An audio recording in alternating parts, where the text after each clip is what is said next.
It's a great pleasure to welcome Robert Kaplan back to the Kennedy School. Bob, you've just written a new book called Monsoon, Future of American Power in the Indian Ocean.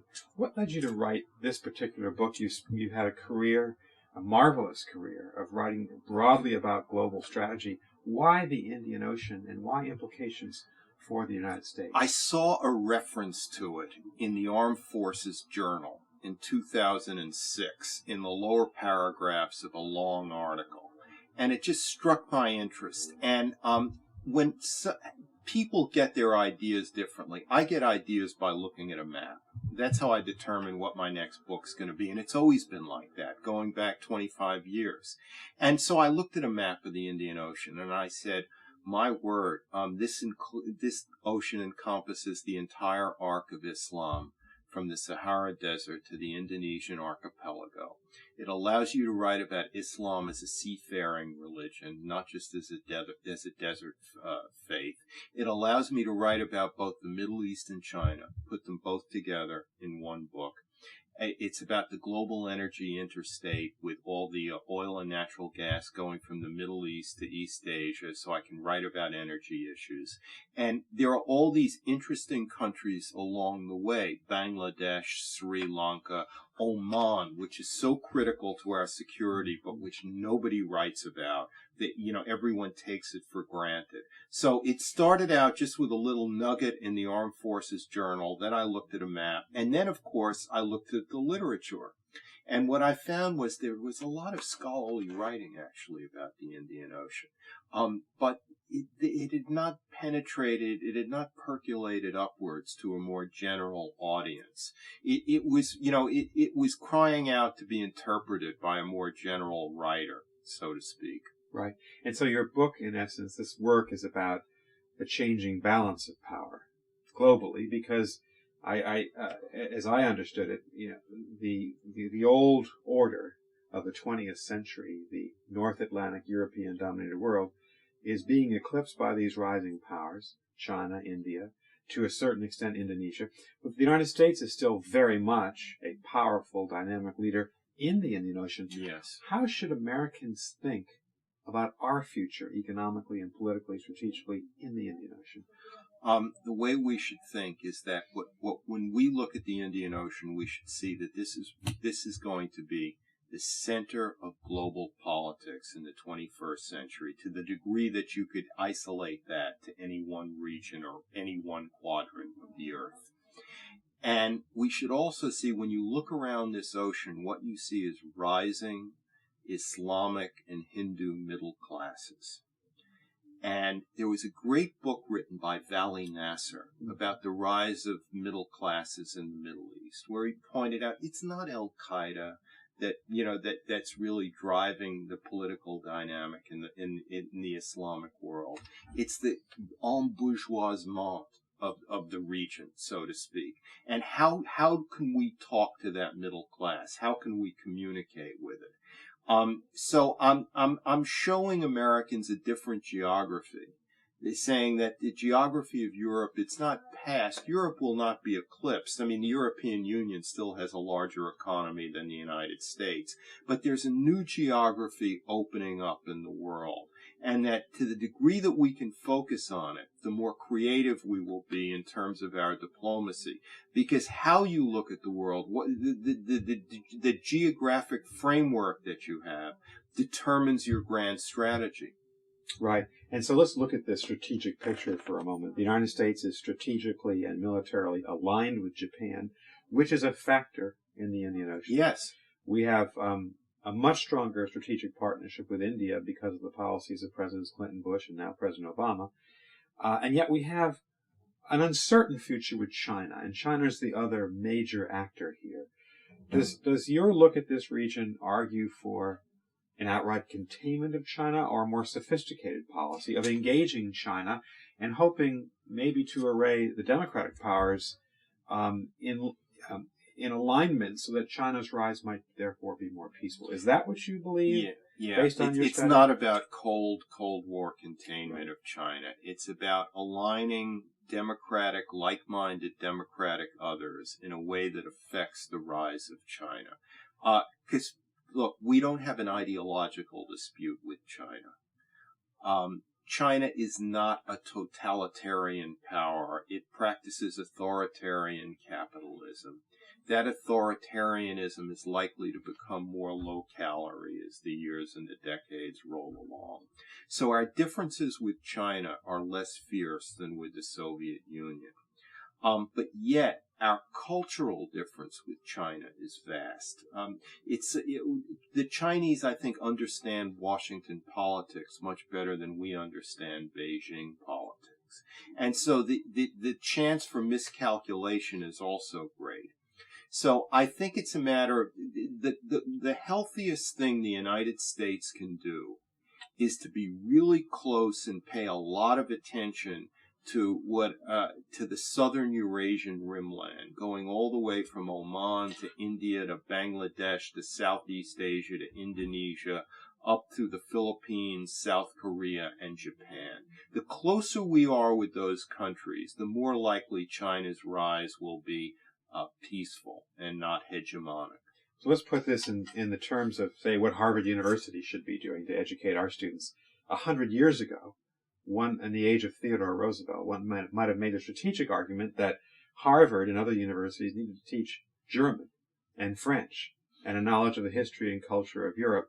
You're suggesting now that we Americans need to be much more acutely in tune with the sociology, languages, culture, and history of East Asia and of the Indian Ocean. Yeah, of a vast line of countries, with in some cases difficult languages. And especially history, because these elites in Beijing and New Delhi understand our history. They're very fluent in our history. Many of them have studied at our universities. But we have very little knowledge of theirs outside of academic experts and some experts in government. I mean, Indians know Afghanistan as part of the same polity as northern India, going back hundreds of years. China knows the Russian Far East, Mongolia, the Korean Peninsula as part of the same polity as China during significant periods of its history. One of the issues that you've been focusing on in your magazine writing and in some of your op-eds is the return of naval and maritime power. Yeah. We tend sometimes, because perhaps we're prisoners of the Cold War, to think of naval power as something that was very important at the beginning of the 20th century, less so in the second half of the 20th century in the atomic and nuclear age. You seem to be suggesting that actually, perhaps dictated by geography, naval and maritime power are at the center point of a country's national security. Look at it this way. The World War II had major land battles. If you go back to the newspapers of World War II, the horrible island fighting that the U.S. Marines did in the Pacific got less attention in the media. Iwo Jima, Guadalcanal. Yeah, got less coverage in the media than the land battles in Europe. The Cold War, the attention was focused on land, the Fulda Gap, the hundreds of thousands of troops in Germany. President George W. Bush continued this tradition unwittingly by getting involved in major land conflagrations in Iraq and Afghanistan. What I'm saying is that we're better off as a country by emphasizing naval and air power, because it allows us to naval and air power means less casualties, less of an aggressive stance, because navies and air forces unsettle other populations less so than armies do. There's an old saying, ships make port visits, armies invade. And naval and air power allows us to get a handle on these vast distances throughout Eurasia. East Asia's geography is essentially maritime. To a significant extent. I mean, where are we going to fight a major land war in the future, or be involved with a major army campaign? The only place I can think of now is North Korea, were it to collapse, and then you'd have kind of the mother of all humanitarian interventions, and you probably would have significant land forces in the northern part of the Korean Peninsula. But that's a hypothetical at best. And another argument for naval and air power on the part of the United States is it plays to our technological comparative advantage. Yeah, absolutely. I don't support bombing Iran, but one of the claims that people who do support bombing Iran make is that it plays to our technological advantage because it would be an air and naval campaign of missiles being launched from ships, and it wouldn't involve ground troops. I disagree with that. I think you would have ground troops to ascertain whether targets were hit and things. It could get very messy and complicated, but you're right in general that naval and air play to the kind of warfare the United States is more comfortable with. Right. Now, what you're arguing for, of course, has real implications for what we decide in our own country as to what our priorities should be in policy. But we have, we've essentially cut the U.S. Navy in half in terms of surface combatant ships in the last 30 years. Are we making the right strategic investments in terms of money, financial investments, or not, as we try to maintain American military power in the world? Navies are only noticed when they're not there anymore. Then you wish you had them. Our Navy is down by several hundred ships, but we could probably still fulfill all of our international responsibilities in Eurasia, in the southern rimland, elsewhere, with as few as 250 ships, and we have 286. The number of ships are not the issue. The issue is our whole procurement policy. It's broken. I mean, $5 billion for a destroyer. I don't blame Congress for being up in arms. And how much for an aircraft carrier? $12 billion. Without the planes. Without the planes. So I don't blame Congress for saying we just won't accept that. Right. Another major theme of yours is geography. You've written about this in articles. It infuses the book, Monsoon. Why your particular fascination with geography and your focus on it? Because Napoleon said, if you understand a country's geography, you could predict its foreign policy. Mm-hmm. That we may live in the space age, but the Hindu Kush still matter. Right. The rivers flowing north from Siberia into the Arctic Ocean still matter because they determine Chinese mentality. I mean, they determine Afghan mentality, the Russian mentality, and their choices. Right. So are you thinking about writing about geography in a more formal way in the future? Yes, I am. I'm writing a book called The Revenge of Geography, which won't be deterministic. It won't be essentialistic. It'll allow a lot of room for human choice. But by laying out the geographical parameters of countries like Iran, Russia, regions like Europe and East Asia, you could better understand the foreign policy choices in each of those areas. Right. I think it might be of interest, particularly to our students, and I told our students today you had the best job in the world. Because for anybody interested in global politics and international affairs these days, you've had the freedom, because of the talent you have in your writing, to kind of choose big issues and spend several years researching and making trips to regions and turning out really fine books that influence the way we think and sometimes even influence policy. How do you go about writing a big book like the book that you've just written, Monsoon, or the one you will write on geography? How long does it take you in terms of a study and going back to, I know you've gone back to some of the great works of 100 or 50 years ago on maritime strategy? Yeah. It starts off with a kernel of an idea, and then you get a skeleton. But how do you put the flesh on it? What exactly do you ask questions about? Fine, the Indian Ocean, but what does that mean? Where do you go? It's so big. How do you finance the trips? All of this is really difficult. It involves a lot of work. I'm a big believer in a lot of reading, in being isolated. The more we're kind of bombarded by internet, emails, the more important it is to find solitary time and to work alone. And often travel is expensive and you don't always get it right the first time. I went to Kolkata and used to be called Calcutta. Right. And it was just there for part of a chapter, and I was there for 2 weeks. And then I went through my notebook when I got home, and I said, I don't have the story. I have to go back. You know, So I it's got, expensive. yeah. I mean, I spent several weeks there, and only at the end did I realize the people I should have seen. Because you don't know the people you need to see until you go through several layers of people first.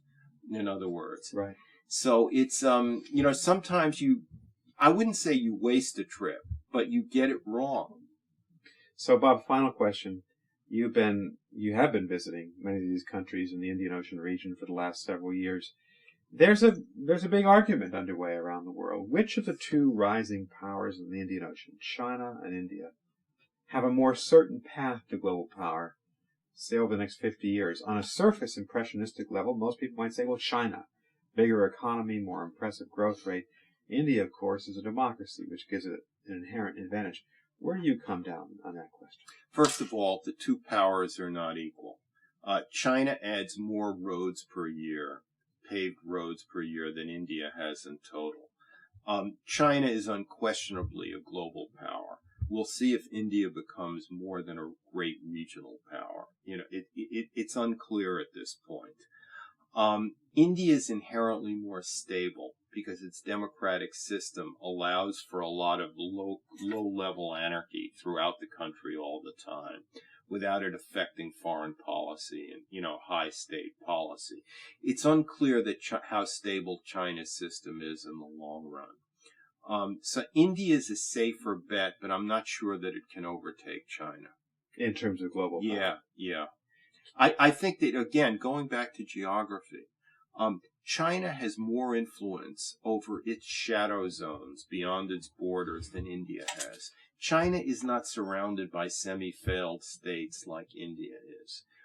China has a more blessed geography than India has in a political geographic sense.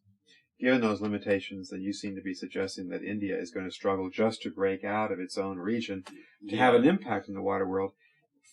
Last question.